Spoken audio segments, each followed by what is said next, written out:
தொழில் கடனுக்கான வட்டி மானியத்தை உயர்த்த திமுக ஆட்சிக்கு வந்ததும் நடவடிக்கை. கோவையில் சிறு குறு தொழில்துறையினர் கலந்துரையாடலில் திமுக பொருளாளர் மு.க. ஸ்டாலின் உறுதி.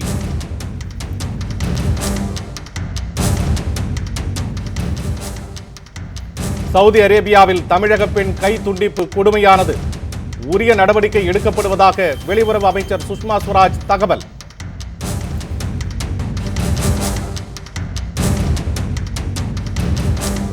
டிஎஸ்பி விஷ்ணுபிரியா வழக்கு விசாரணை கண்காணிக்கப்படும். சென்னை உயர்நீதிமன்றம் அறிவிப்பு.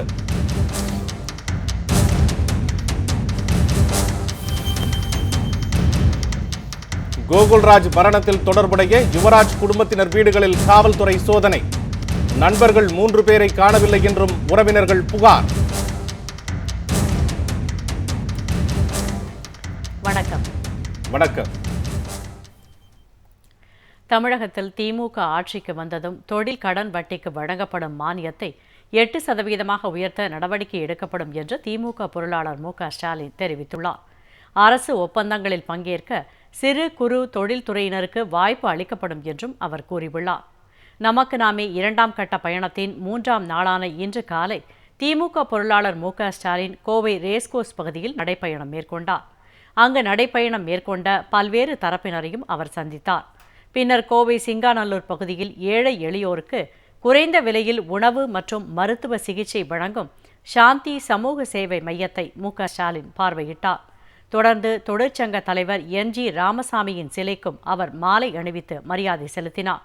அதன் பிறகு ஜி.டி. நாயுடு வாகன அருங்காட்சியகம் மற்றும் கல்வி நிறுவனங்களை பார்வையிடச் சென்ற மு.க. ஸ்டாலின் அங்குள்ள ஜி.டி. நாயுடுவின் சிலைக்கு மாலை அணிவித்தார்.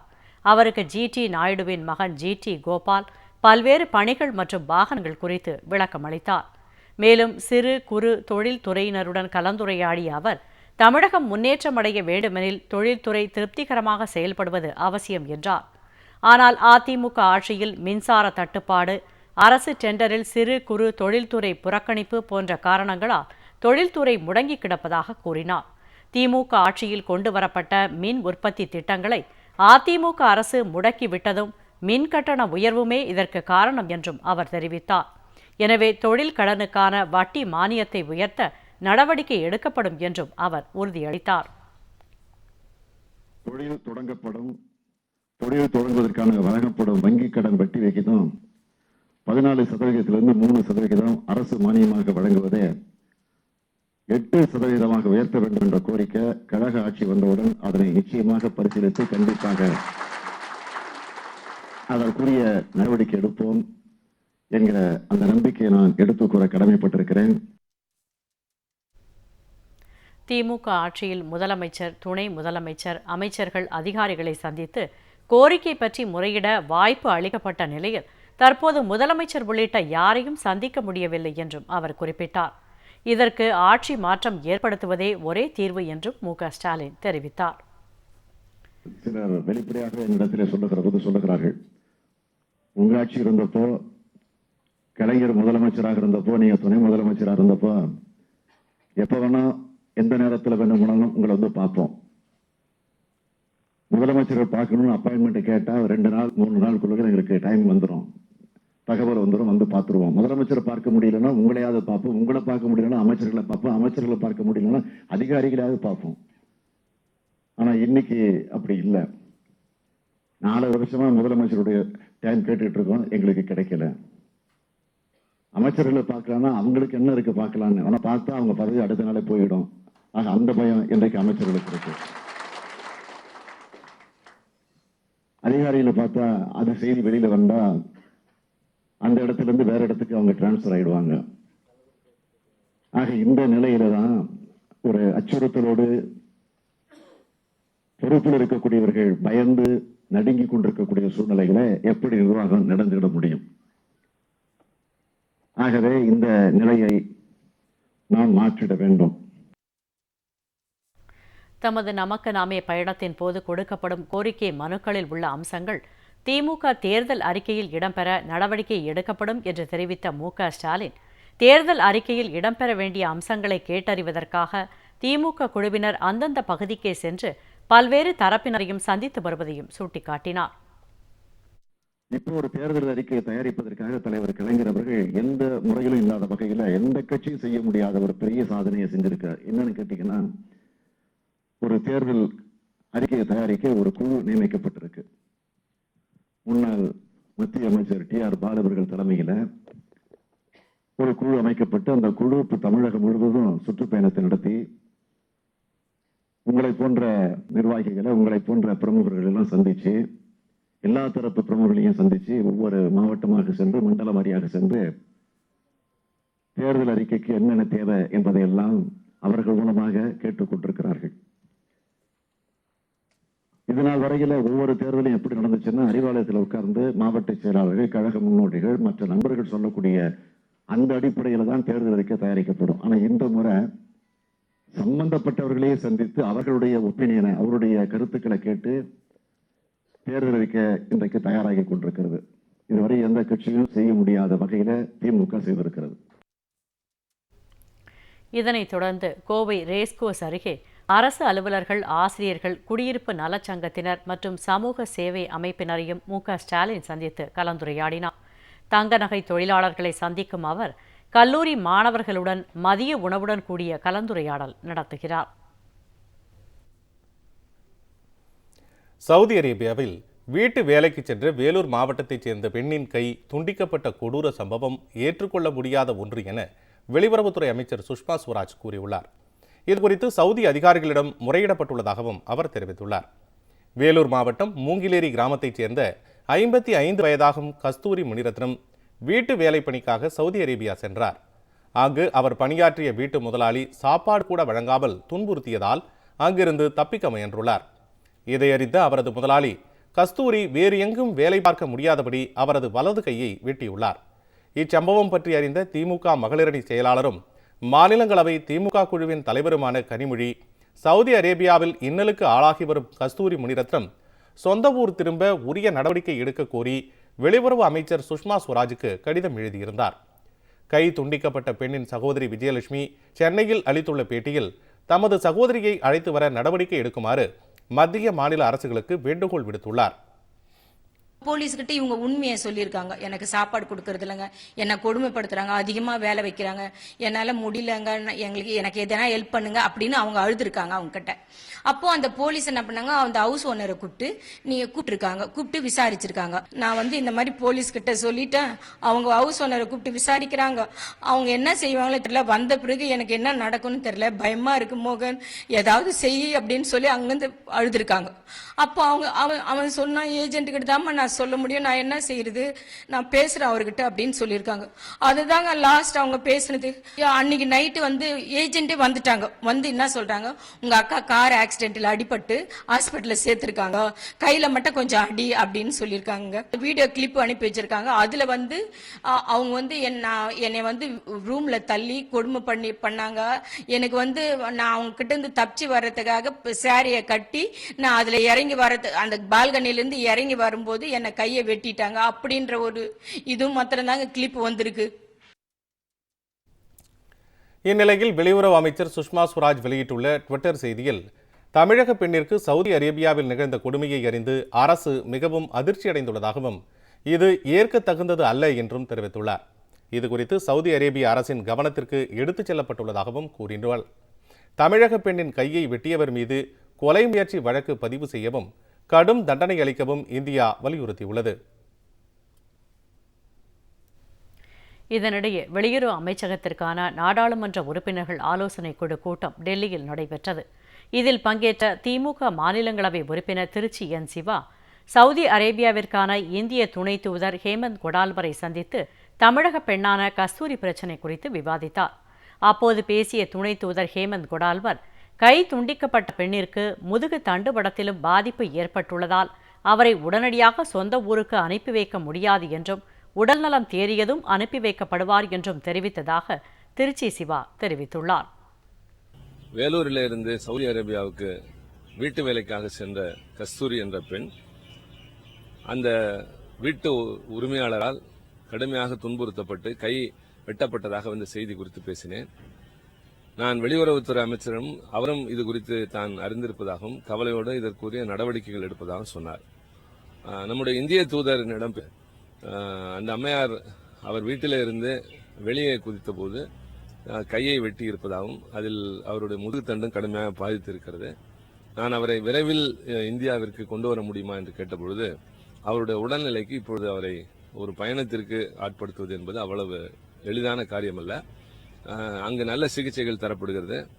அந்த மருத்துவமனை மட்டுமில்லாமல் இந்திய தூதரகம் முழுமையான கண்காணிப்பை செலுத்தி வருகின்றது. உடல்நலம் சரியானவுடன் அனுப்புவதுதான் சரியாக இருக்கும் என்று சொன்னார். அத்தோடு சேர்த்து அவர் சொன்ன ஒரு கருத்து, சவுதி அரேபியாவிற்கு வீட்டு வேலைகளுக்கு ஆட்களை அனுப்புவதை தயவுசெய்து தவிர்க்கிறதுக்கு நீங்கள் எல்லாம் முயற்சி செய்யுங்கள் என்று சொன்னார். தஞ்சை டெல்டா பகுதி விவசாயிகளின் நலன்களை காப்பாற்ற தவறிய மத்திய மாநில அரசுகளை கண்டித்து தஞ்சை தெற்கு மாவட்ட திமுக சார்பில் நடைபெற்ற ஆர்ப்பாட்டத்தில் ஆயிரக்கணக்கானோர் கலந்து கொண்டனர். காவிரி மேலாண்மை வாரியம் அமைக்க மறுக்கும் மத்திய அரசை கண்டித்தும், காவிரியில் பாசனத்திற்கு நீர் பெற்றுத்தர தவறிய தமிழக அரசை கண்டித்தும் தஞ்சையில் தெற்கு மாவட்ட திமுக செயலாளர் துரை சந்திரசேகரன் தலைமையில் ஆர்ப்பாட்டம் நடைபெற்றது. மாவட்ட ஆட்சியர் அலுவலகம் எதிரே நடைபெற்ற இந்த ஆர்ப்பாட்டத்தில் ஆயிரக்கணக்கானோர் பங்கேற்றனர். நெல் குவிண்டாலுக்கு 2000 ரூபாய் விலை நிர்ணயம் செய்ய வேண்டும் என்று போராட்டத்தில் வலியுறுத்தப்பட்டது. நெல் கொள்முதலை பொறுத்தவரையில் மடிகை, ஒரத்தநாடு போன்ற பகுதிகளில் கிட்டத்தட்ட ஒரு வாரம் 10 நாட்களாக விவசாயிகள் தன்னுடைய விளைந்த நெல்லை கொண்டு அங்கு சென்று வைத்திருக்கிறார்கள். பணம் இல்லை என்று பல டிபிசியில் சொல்லுகிறார்கள். ஆட்கள் இல்லை என்று குறிப்பிடார்கள். எந்த விவசாயிகளிடம் எந்த நெல்லையும் வாங்கவில்லை என்பது உண்மை. எனவே தொடர்ந்து வஞ்சிக்கப்படுகின்ற விவசாயிகளுடைய குரலை ஒலிக்கின்ற வகையில் நமது தஞ்சை மாவட்டத்தில் இந்த ஆர்ப்பாட்டத்தை நடத்தி இருக்கின்றோம். தொடர்ந்து கழகத்தினுடைய பொருளாளர் தளபதி ஸ்டாலின் அவர்கள் நம்முடைய விடியல் மீட்பு பயணமாக தஞ்சை மாவட்டத்தில் வருகின்ற 15ஆம் தேதி வருக இருக்கின்றார்கள். அதனிலும் இதை எடுத்து வைக்கின்ற நிலையை நாங்கள் ஏற்படுத்துவோம். ஆர்ப்பாட்டத்தில் முன்னாள் மத்திய அமைச்சர் SS பழனிமாணிக்கம், முன்னாள் அமைச்சர் SNM உபயதுல்லா, மாநில தேர்தல் பணிக்குழு தலைவர் L கணேசன், மாநகர திமுக செயலாளர் TKG நீலமேகம், மாநில விவசாய அணி துணைத் தலைவர் ஜித்து, தலைமை செயற்குழு உறுப்பினர்கள் து. செல்வம், காந்தி, சட்ட திட்டக்குழு உறுப்பினர் சி. இறைவன், மாநில மகளிரணி துணைத் தலைவர் காரல் மார்க்ஸ் உள்ளிட்டோர் கலந்து கொண்டனர். பெண் டிஎஸ்பி விஷ்ணுபிரியா மரணம் தொடர்பான வழக்கு விசாரணையை சென்னை உயர்நீதிமன்றம் கண்காணிக்கும் என்று நீதிமன்றம் கூறியுள்ளது. கோகுல்ராஜ் மரணம் தொடர்பான வழக்கை விசாரித்து வந்த திருச்செங்கோடு டிஎஸ்பி விஷ்ணுபிரியா தற்கொலை செய்து கொண்ட வழக்கை சிபிசிஐடி விசாரித்து வருகிறது. உயர் அதிகாரிகளின் நெருக்குதல் காரணமாக இந்த தற்கொலை நிகழ்ந்திருக்கலாம் என்ற சந்தேகம் உள்ளதாக அவருடைய தந்தை ரவி கூறியுள்ளார். இதில் தொடர்புடைய காவல்துறை உயர் அதிகாரிகளை காப்பாற்றும் நோக்கத்தில் சிபிசிஐடி காவல்துறையினரின் விசாரணை அமைந்திருப்பதாக அவர் தெரிவித்துள்ளார். எனவே இந்த வழக்கை சிபிஐ விசாரணைக்கு மாற்ற உத்தரவிட வேண்டும் என்று கோரி விஷ்ணுபிரியாவின் தந்தை ரவி சென்னை உயர்நீதிமன்றத்தில் மனு தாக்கல் செய்தார். மனுவை விசாரித்த நீதிபதி பிரகாஷ் சிபிசிஐடியின் தற்போதைய விசாரணை நிலவர அறிக்கையை 4 வாரங்களில் தாக்கல் செய்யுமாறு உத்தரவிட்டார். இந்த விசாரணையை உயர்நீதிமன்றம் கண்காணிக்கும் என்றும் நீதிபதி தெரிவித்தார். இந்த வழக்கில் விஷ்ணுபிரியாவின் தந்தை ரவி சார்பில் மூத்த வழக்கறிஞர் வில்சன் ஆஜரானார். அதிமுக ஆட்சியில் சட்டசபையின் மரபுகள் மீறப்பட்டு விதிகள் நசுக்கப்படுவதாக திமுக தலைமை கழக முதன்மை செயலாளர் துரைமுருகன் குற்றம் சாட்டினார். திமுக தலைவர் கலைஞரால் பெரியார் விருது பெற்ற முன்னாள் நாடாளுமன்ற உறுப்பினரும் திமுக சட்டத்திட்ட திருத்தக்குழு உறுப்பினருமான SS சிவசுப்பிரமணியனுக்கு அரியலூர் மாவட்டம் ஜெயங்கொண்டத்தில் பாராட்டு விழா நடைபெற்றது. இதில் திமுக தலைமை நிலைய முதன்மை செயலாளர் துரைமுருகன் கலந்து கொண்டு பேசினார். சட்டசபையில் விதிகள் மீறப்பட்டு விதிகள் நசுக்கப்படுவதாக அவர் கூறினார். கடந்த திமுக ஆட்சியில் தொடங்கப்பட்ட மின் திட்டங்களை இப்போதைய அரசு செயல்படுத்தவில்லை என்றும் துரைமுருகன் குற்றம் சாட்டினார். மின்சாரத்தை கூட அவங்க இதுவரை நம்ம செய்து கொடுக்கல. ஆனா எல்லாரும் நாங்கெல்லாம் மின்சாரம் சேர்ந்து அதை கேட்டா ரொம்ப கொடுக்காது. ஒரே ஒரு திட்டம் நான் சொல்றேன். வட சென்னையில 3வது திட்ட நிலைப்படி 800 மெகாவாட் 4800 கோடி தொடங்கப்பட்டதா? வட சென்னையில 4வது திட்டம் 660 மெகாவாட் 960 கோடி. உடன்குடி 1500 மெகாவாட் 960 கோடி. 800 இணைப்பு 600 மெகாவாட் 3200 கோடி. குந்தா நீரேற்று திட்டம் 500 மெகாவாட் 1800 கோடி. இதுல ஒன்றியாவது ஒரு யூனிட் நீங்க தயார் பண்ணிருக்கீங்களா? இந்த நிகழ்ச்சியில் குன்னம் சட்டமன்ற தொகுதி உறுப்பினர் SS சிவசங்கர், கொள்கை பரப்பு துணைச் செயலாளர் பெருநற்கிள்ளி, நகர செயலாளர் வேகோ கருணாநிதி, வழக்கறிஞர் பிரிவு நிர்வாகி சூர்யா, ஒன்றிய செயலாளர்கள் தனசேகர், கண்ணன் உள்ளிட்டோர் கலந்து கொண்டனர். திருச்செங்கோடு இன்ஜினியரிங் மாணவர் கோகுல்ராஜ் கொலை வழக்கில் தேடப்பட்டு வரும் குற்றவாளி யுவராஜின் மனைவி, பெற்றோர் வீடுகளில் இன்று சிபிசிஐடி போலீசார் சோதனை நடத்தினர். சேலம் மாவட்டம் சங்ககிரி அருகே 4 இடங்களில் இன்று சிபிசிஐடி போலீசார் யுவராஜ் குறித்து விசாரணை நடத்தினர். இதனிடையே தலைமறைவாகியுள்ள யுவராஜின் நண்பர்கள் 3 பேரை நேற்று முதல் காணவில்லை என்று சேலம் காவல் நிலையத்தில் அவர்களது உறவினர்கள் புகார் தெரிவித்துள்ளனர். நாமக்கல் மாவட்டம் திருச்செங்கோட்டைச் சேர்ந்த பொறியியல் கல்லூரி மாணவர் கோகுல்ராஜ் காதல் விவகாரத்தில் படுகொலை செய்யப்பட்டார். அவரது உடல் தண்டவாளத்தில் கண்டெடுக்கப்பட்டது. கோகுல்ராஜ் படுகொலை வழக்கில் முதல் குற்றவாளியான யுவராஜ் 3 மாதங்களாக தேடப்பட்டு வருகிறார். இந்நிலையில் டிஎஸ்பி விஷ்ணுபிரியா தற்கொலை தொடர்பாக பல்வேறு ஊடகங்களில் யுவராஜின் பேட்டிகள், ஆடியோ பதிவுகள் தொடர்ந்து வெளியாகிக் கொண்டிருப்பது சர்ச்சையை ஏற்படுத்தி வருகிறது. இதனிடையே சேலம் மாவட்டம் சங்ககிரி அருகே ஆவரங்கம்பாளையத்தில் யுவராஜின் இல்லத்தில் சிபிசிஐடி போலீசார் திடீர் சோதனை நடத்தினர். யுவராஜ் மனைவியின் பெற்றோர் வீட்டிலும் காவல்துறையினர் சோதனை நடத்தினர். இதேபோல யுவராஜின் பெற்றோர் வசிக்கும் கரும்பாலை கிராமத்தில் உள்ள இல்லம் உள்ளிட்ட 4 இடங்களில் போலீசார் சோதனை நடத்தினர். வாழைக்கட்டைக்கு போயிருக்கிறாங்க. அப்புறம் அங்கே இதுக்கு எங்கள் வீடு, அங்கே பிள்ளை இருக்கிற வீடு, அவங்க மாமியார் வீடு. எங்கள் வீட்டிலாம் எதுவுமே கேட்கலீங்க. எல்லாம் என்னமே எழுதிக்கிட்டு இருக்கிறாங்க, அவ்வளோதாங்க. இல்லை எல்லா இடமே பார்த்தாங்க. எல்லா இடமே கேமராலாம் கழட்டிட்டாங்க. அதெல்லாம் இது இல்லைங்க. இதனிடையே யுவராஜின் நண்பர்கள் பிரபு, கிரி மற்றும் தீரன் சின்னமலை பேரவையைச் சேர்ந்த ஒருவர் உள்ளிட்ட 3 பேரை நேற்று முதல் காணவில்லை என்று அவர்களின் உறவினர்கள் காவல்துறையில் புகார் தெரிவித்துள்ளனர். காவல்துறை சோதனைகள், கண்காணிப்புகள் தீவிரமடைந்துள்ள நிலையில் புலனாய்வு இதழ் ஒன்றுக்கு யுவராஜ் இன்று பேட்டி அளித்துள்ளார் என்பது குறிப்பிடத்தக்கது. கூடங்குளம் அணு உலை எதிர்ப்பு போராட்டத்திற்கு ஆதரவு அளித்துவிட்டு இப்போது கூடங்குளம் மின்சாரம் கோரி பிரதமருக்கு முதலமைச்சர் ஜெயலலிதா கடிதம் எழுதுவது இரட்டை வேடம் என்று தமிழக காங்கிரஸ் கமிட்டி தலைவர் EVKS இளங்கோவன் தெரிவித்துள்ளார். சென்னையில் இன்று செய்தியாளர்களிடம் பேசிய தமிழ்நாடு காங்கிரஸ் கமிட்டியின் தலைவர் EVKS இளங்கோவன், கூடன்குளம் போராட்டத்திற்கு அதிமுக அரசு ஆதரவு அளித்ததால்தான் திட்டத்தை தொடங்குவதற்கு 3 ஆண்டு காலம் தாமதமானது என்று கூறினார். இப்போது கூடங்குளம் மின்சாரம் கோரி பிரதமருக்கு கடிதம் எழுதுவது ஜெயலலிதாவின் இரட்டை வேடத்தை அம்பலப்படுத்திவிட்டது என்றும் EVKS இளங்கோவன் குற்றம் சாட்டினார். காற்றாலை மின்சாரம் குறைந்து வரும் நிலையில் கூடுதல் விலை கொடுத்து மின்சாரம் வாங்குவதில் முறைகேடு நடைபெற்றிருப்பதாகவும் அவர் கூறினார். ஜெயலலிதாவுடைய முழு ஒத்துழைப்பு இருந்திருக்குமேயானால் கூடங்குளம் இந்நேரம் 4000 மெகாவாட் மின்சாரத்தை உற்பத்தி செய்யக்கூடிய நிலைமையை அடைந்திருக்கும். கிட்டத்தட்ட அதில் ஒரு 2000 மெகாவாட் தமிழகத்திற்கு கிடைக்கக்கூடிய வாய்ப்பு இருந்தது.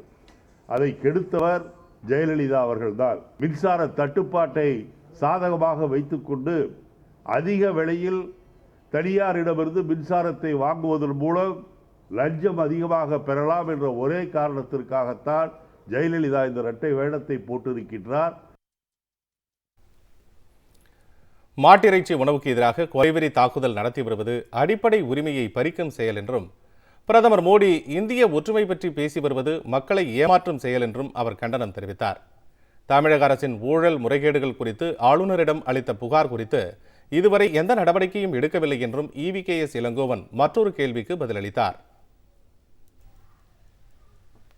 கும்பகோணம் மகாமகத்திற்காக ஒதுக்கப்பட்ட 260 கோடி ரூபாய் நிதி முறைகேடாக பயன்படுத்தப்படுவதாக எழுந்துள்ள புகார் குறித்து 3 வாரங்களுக்குள் பதிலளிக்குமாறு தமிழக அரசுக்கு சென்னை உயர்நீதிமன்றம் உத்தரவிட்டுள்ளது.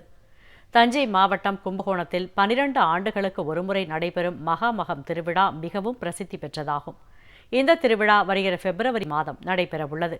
இதையொட்டி யாத்ரீகர்களுக்கு தேவையான அடிப்படை வசதிகளை ஏற்படுத்த தமிழக அரசு 260 கோடி ரூபாய் நிதி ஒதுக்கியுள்ளது.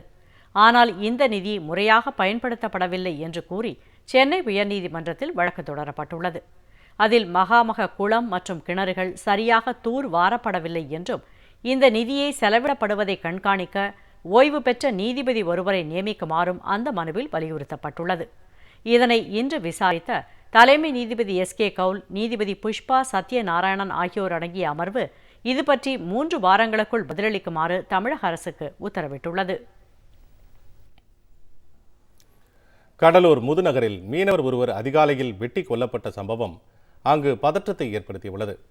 கடலூர் முதுநகர் சிங்காரத்தோப்பு பகுதியைச் சேர்ந்த மீனவர் சிவா விசைப்படகில் சென்று மீன் பிடித்து வந்தார். இன்று அதிகாலை 4 மணி அளவில் வீட்டிலிருந்து மீன்பிடி துறைமுகத்திற்கு அவர் சென்றார். அப்போது சிங்காரத்தோப்பு பாலத்தின் கீழ் மறைந்திருந்த ஒரு கும்பல் சிவாவை வழிமறித்து சரமாரியாக வெட்டியது. இதில் இரத்த வெள்ளத்தில் சாய்ந்து சிவா பலியானார். கடலூர் துறைமுகம் காவல் நிலைய காவலர்கள் அங்கு சென்று சிவாவின் உடலை கைப்பற்றி பிரேத பரிசோதனைக்கு அனுப்பி வைத்தனர். கொலைக்கான காரணம் பற்றி இதுவரை எதுவும் தெரியவில்லை. அதிகாலையில் மீனவர் வெட்டி கொல்லப்பட்ட சம்பவம் அந்த பகுதியில் பதற்றத்தை ஏற்படுத்தியுள்ளது. சென்னை கலங்கரை விளக்கம் அருகே படகு ஒன்று தரை தட்டி நின்றதால் மீனவர்களிடையே பரபரப்பு நிலவியது. சென்னை மெரினா கடற்கரை கலங்கரை விளக்கம் அருகே இன்று காலை வந்து கொண்டிருந்த படகு ஒன்று திடீரென்று தரை தட்டி நின்றது. அந்த படகில் தீவிரவாதிகள் யாரும் ஊடுருவி இருக்கக்கூடும் என்ற சந்தேகத்தால் அப்பகுதியில் பரபரப்பு நிலவியது. பின்னர் விசாரித்த போது மீன்பிடி தொழிலில் ஈடுபடும் பெரிய நிறுவனங்கள் கடற்பகுதியில் ஏதாவது மணல் திட்டுக்கள் உருவாகியுள்ளதா என்பதை அறிய இதுபோன்ற கடலோர பகுதியில் ஆய்வு மேற்கொள்வது என்றும், அதன்படி சென்னை காசிமேடு மீன்பிடி துறைமுகத்தைச் சேர்ந்த ஃபைபர் படகு புதுச்சேரி வரை சென்றுவிட்டு திரும்பும் போது தரை தட்டி நின்றது தெரியவந்தது. கலங்கரை விளக்கம் அருகே படகோட்டி அயர்ந்திருக்கக்கூடும் என்றும், அதன் காரணமாக தரை தட்டியிருக்கலாம் என்றும் மீனவர்கள் தெரிவித்தனர். மணி நைட்டு 4 மணி இருக்கும். வெளிச்சத்தில் லைட் எல்லா லைட்டும் எரிஞ்சிட்டு தான் வந்தது. அவங்க தெரியாதனமா வந்து போட்டை கரை விட்டுட்டாங்க. இப்போ 2 போட்டு வச்சு ட்ரை பண்ணுறாங்க எழுகிறதுக்கு. இது மீன் பிடிக்கிற போட்டு தான். சர்வேக்கு கம்பெனி மூலிமா சர்வேக்கு போயிட்டு வந்திருக்காங்க. இது ஆழ்கடலில் அந்த பள்ளம் பார்க்கறது, என்ன இருக்குது என்ன இல்லைன்ட்டு பார்க்கறதுக்கு. இது தரை தட்டி நின்ற படகை வேறு 2 படகுகள் மூலம் கயிறு கட்டி இழுத்துச் சென்றனர்.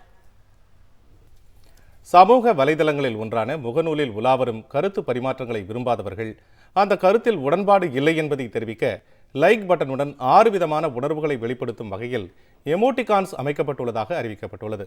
தற்போது அயர்லாந்து மற்றும் ஸ்பெயின் ஆகிய நாடுகளில் மக்களின் மனநிலையை அறியும் வண்ணம் சோதனை செய்யப்படுவதாக அதன் தலைமை செயல் அதிகாரி தெரிவித்துள்ளார்.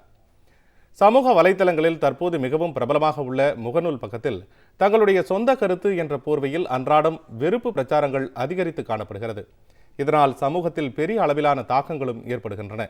கருத்துக்களை பதிவு செய்பவர்களும் கடுமையான மன உளைச்சலுக்கு ஆளாகி வருகின்றனர். இந்நிலையில் தனிநபர் விமர்சனங்களை தவிர்க்கவும் அனைவருக்கும் விருப்பமான சமூக வலைதளமாக முகநூல் பக்கத்தை மாற்றவும் அந்நிறுவனத்தின் நிறுவனர் மார்க் ஜூகர்பர்க் முடிவு செய்து முகநூலில் விருப்பம் தெரிவிக்கும் வகையில் லைக் சுட்டுவது போல் விருப்பமில்லை என்பதை பதிவு செய்யும் டிஸ்லைக் பட்டனும் சேர்க்கப்படும் என்று அறிவித்தார். இதற்கு கடும் எதிர்ப்பு எழுந்தது. இந்நிலையில் முகநூல் பயன்படுத்துபவர்களின் விருப்பத்திற்கேற்ப லைக் பட்டனை தொடர்ந்து சில நொடிகள் அழுத்தினால் அதன் அருகில் 6 விதமான உணர்ச்சிகளை வெளிப்படுத்தும் எமோட்டிகான்ஸ் திரையில் தெரியும். அதில் கருத்தை பதிவு செய்யலாம் என்றும் முகநூல் செயல் அதிகாரி விளக்கியுள்ளார். இதன் மூலம் மகிழ்ச்சி, அன்பு, கோபம், சோகம் உள்ளிட்ட பல்வேறு உணர்வுகளை பதிவு செய்யலாம் என்றும் அவர் குறிப்பிட்டுள்ளார். மீண்டும் தலைப்புச் செய்திகள்.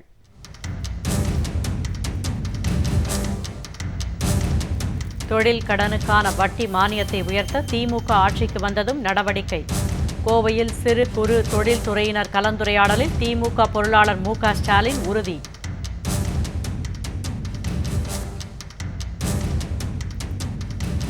சவுதி அரேபியாவில் தமிழக பெண் கை துண்டிப்பு கொடுமையானது. உரிய நடவடிக்கை எடுக்கப்படுவதாக வெளியுறவு அமைச்சர் சுஷ்மா ஸ்வராஜ் தகவல்.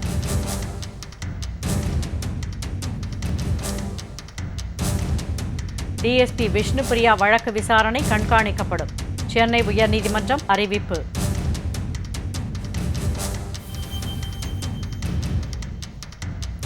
கோகுல்ராஜ் மரணத்தில் தொடர்புடைய யுவராஜ் குடும்பத்தினர் வீடுகளில் காவல்துறை சோதனை. நண்பர்கள் 3 பேரை காணவில்லை என்றும் உறவினர்கள் புகார். இத்துடன் இந்த செய்தியறிக்கை நிறைவடைந்தது. வணக்கம். வணக்கம்.